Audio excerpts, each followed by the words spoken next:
بلاش بقى العيله اللي عايزه تجوزك وامك وابوك اللي عايزين يخلصوا منك، واخده بالك عشان بتاكلي وتشربي عندهم ويقولوا لك مشي الدنيا مشي الدنيا، مش مهم اكتب الذهب في القايمه.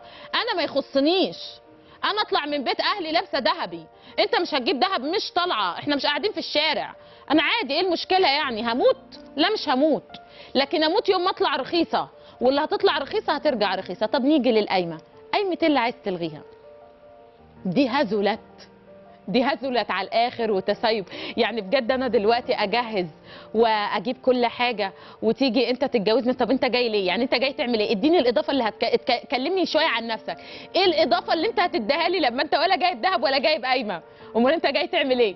ما بلاش انا اقول على يعني على الهوا انت يعني جاي تعمل ايه؟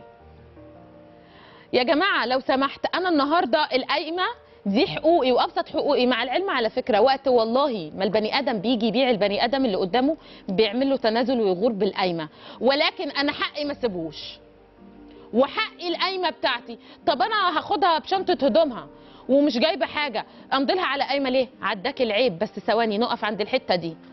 هتجيب المطبخ بادواته، هتجيب لي لبسي والميك اب والبرفيوم وكل حاجه تخصني كست، هتفرش الشقه من اي تو زد زي ما انا عايزه، هيعمل كل الحاجات دي، يبقى احنا مش هنمضيك على قايمه، عداك العيب.